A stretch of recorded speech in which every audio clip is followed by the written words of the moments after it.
Okay, thanks for joining us for our conversation with Gerald Steinberg, who is the founder and president of NGO Monitor and a professor emeritus at Bar Ilan University in Israel.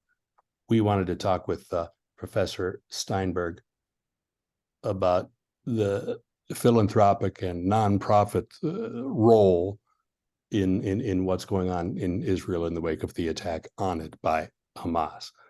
So let's just start, Professor Steinberg, with NGO Monitor. What is NGO Monitor?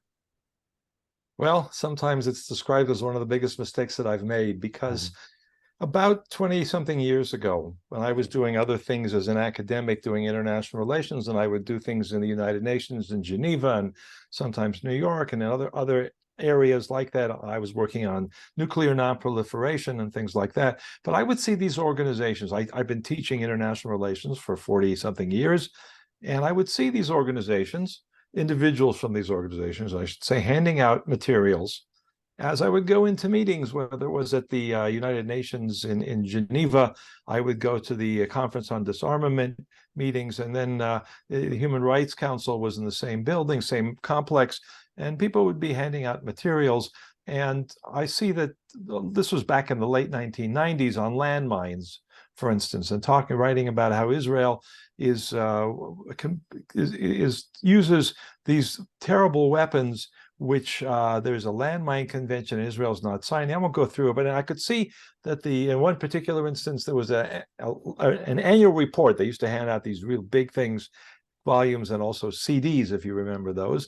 And the cover picture was obviously a posed fake picture of a kid that looked like he was an Arab behind an Israeli sign that said, caution, mines ahead. And I looked at the text. I won't go through all the details. But over and over again, I would see that these organizations, that particular conference was run by Human Rights Watch, other ones by Amnesty International, and you'd see Palestinian groups, Israeli groups, all these groups handing out literature, submitting material, getting time to speak in these frameworks. And I said, these are important organizations. They very much feed into the agendas of governments, of international organizations like the United Nations. And what's their responsibility? What's the source of their authority, and what allows them to do this? And I realized that in the academic world, there was almost no literature on this. It was just an empty space. Non-governmental organizations were described, or nonprofits, or various other civil society organizations, human rights groups. They were all described as essentially very moral, principled, voluntary organizations, individuals who provided that, who then challenged the authority, the power of states. And I began to dig into this. And I was going to do, and I'm answering your question because I think the history is important, a little bit too long. But basically, in the academic world, there was nothing serious about the power, the political power of NGOs and how they exercise that power. I began to do the research on that, wrote a couple of papers, and I realized how huge this industry was. I had no idea that Amnesty International now has 350 million euros a year budget. And if you compare that to governments that have foreign offices, it's a massive amount of money. It was less then, but it gives you an idea of what the scale is. Human Rights Watch now has about $110 million. You add to that Oxfam and so many other groups. It's a multi-billion-dollar industry with no oversight, no checks and balances, completely under the horizon.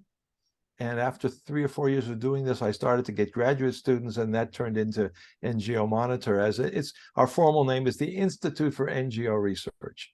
And in my view, there should be these in every single Western country that has a large NGO sector, to keep them honest, because they're not.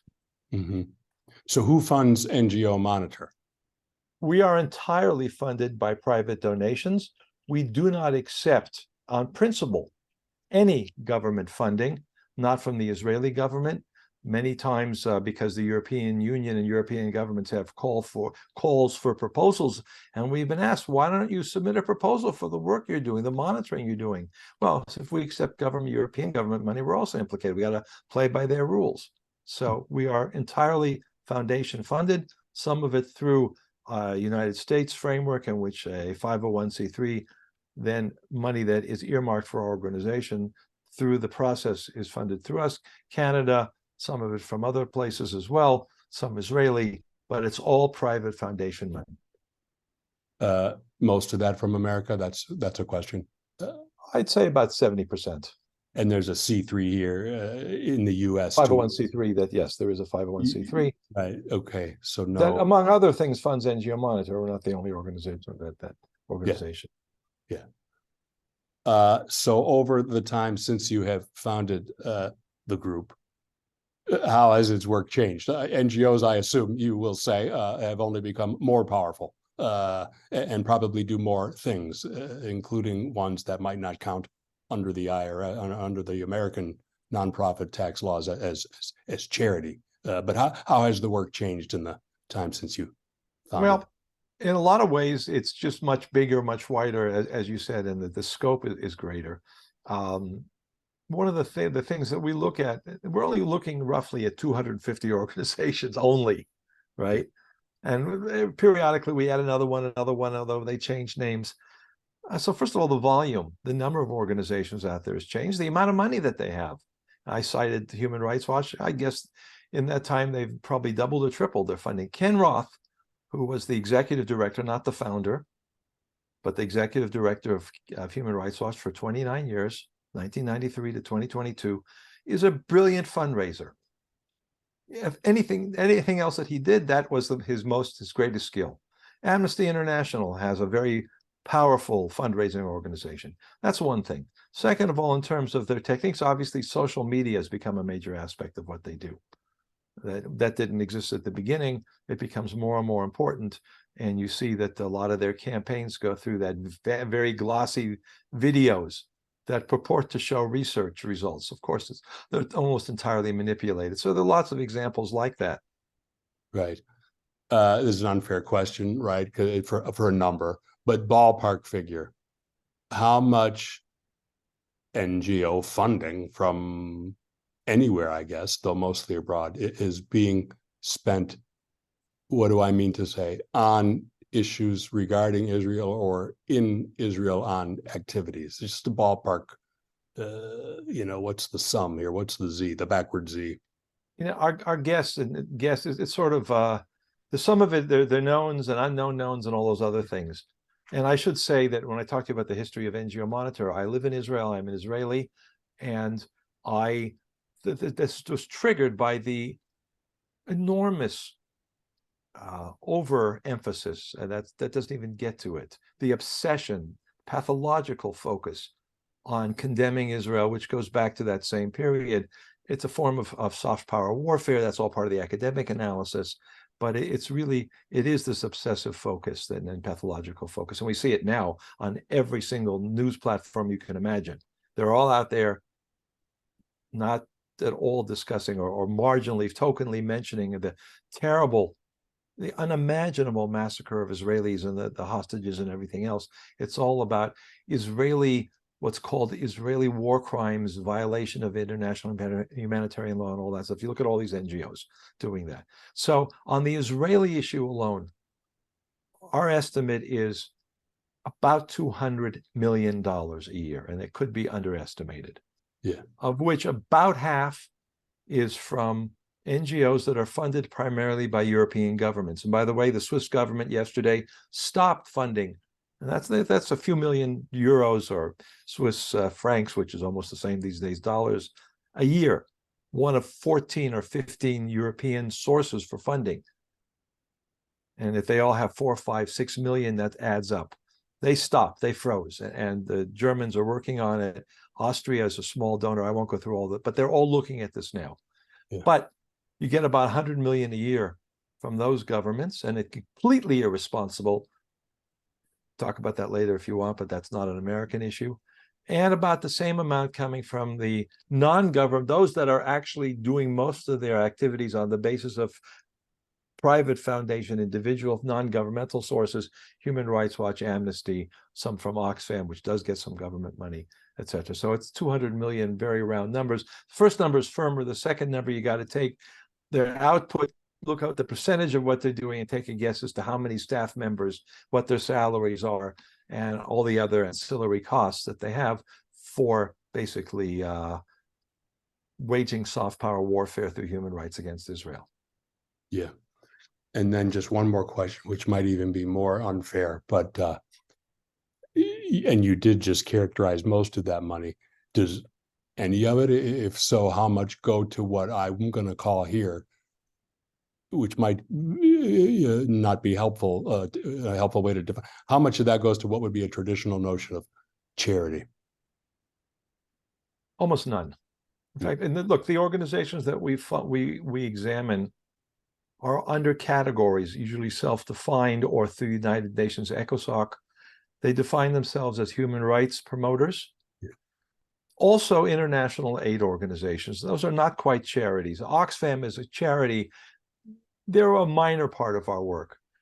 Human Rights Watch, Amnesty are not. And then all these Palestinian and Israeli groups, they're not charities at all. There's another one, there's another major one that we've looked at. Actually, I'll give you a couple more examples, but these are limited examples, but they're important. Let's take the example of World Vision. World Vision is a charity. It's a I think it's $2 or $3 billion charity. They had an operation in Gaza. It's very appropriate to discuss them now. They did some political demonization of Israel and promoting Palestinian slogans, but primarily $50 million over a period of about 10 years went into Gaza for international aid. Okay, we can call that a traditional charity.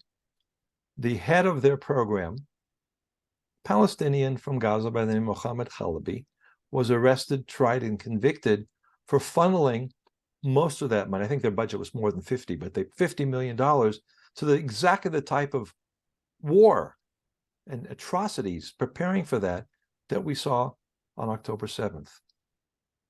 Now, we examined them because they were on our radar for various reasons having to do with their political activity, but we determined that they have almost no oversight mechanism. They don't know what's being done with their money. Not only that, but there are 3 separate budgets that were public information from World Vision on their activities in Gaza, the West Bank, and Jerusalem. Entirely different numbers on those three budget documents. Yeah. When I talked to people from World Vision in Australia, they had no idea what I was talking about. They'd obviously never looked at those documents that were signed under their names and submitted to various bodies. And that's a serious issue. Now, we've had a few other examples like that. That was the most visible. So that, I think to some degree, that answers your question. Yeah. Which goes to, my questions keep getting more unfair, right? Because I'm now going to ask you to characterize the motives of funders. One might think on the basis of the answer you just gave that ignorance of what's being done with the money is large, big, wide. But is it perhaps something else? Well, I'd say it's a combination of different factors, and different funders have their own. We call them funder enablers, by the way, because if you give a lot of money or any money to an organization, you may not know very much about what they're doing. And I've had that conversation many times, but it doesn't make any difference. Your money's enabling them. You got to own it. And the lack of, that's a major characteristic of all these organizations, the lack of oversight. And we've given some examples already. It's just runs right through. Why do they do it? What their motivations? Let's start with the easiest one, virtue signaling. And some of it is more than that. Some of it is genuine. We see these Palestinians suffering. We want to help them. So we're going to give them 10 million a year here, 20, whatever it is. It's not just the NGOs. The much bigger world of that is United Nations bodies and direct funding. But the NGOs are a component of that. Something called the United Agricultural Workers Committee is a Palestinian organization with a very large budget. I don't remember the total, but I do remember that the government of the Netherlands had been funding them on the order of 35 million euros a year. Huge amount of money, contractual. Those are grants, because they were supposedly doing good things for Palestinian economy, employing farmers. When you ask the people who do the oversight there from the Dutch government, and I speak to them as well. How do you monitor this? They said, well, we go once in a while, once a couple of years, and they show us the fields. And I say, do you ever ask what's going on under the fields? And some sort of accounting for how much your money goes here or there. And they don't get into that because they know that Hamas controls it and they're not going to answer those kinds of questions. So in that case, they know what they're doing. All the donors that are active in Gaza know exactly what's going on, and they're definitely culpable. They're complicit in the terrible, indescribable murders that we saw just a few weeks ago. Motivations I'll just go a couple more because I think it's a layered thing. Yeah. So genuine sympathy, wanting to be seen as I said, virtual signaling. In some cases, what you have is a more political aspect that they are linked to. We see cases where they're married to Palestinians. These are Europeans married to Palestinians or other people from other places in the Middle East. And for whatever reason, those are more personal, speculative, the money flows. So I mentioned the Dutch government, the Netherlands government, the former minister for international development, it's a huge budget in countries in Europe, was married to an official very close to Arafat, is married to the Palestine Liberation Organization, the PLO. And how that figures into her policies is something that has been raised in the Netherlands. It's obviously being raised now more intensely. So these are all examples, and you can sort of divide up the motivations between them. And it's hard to look into somebody's heart and soul and say, well, what's motivating this?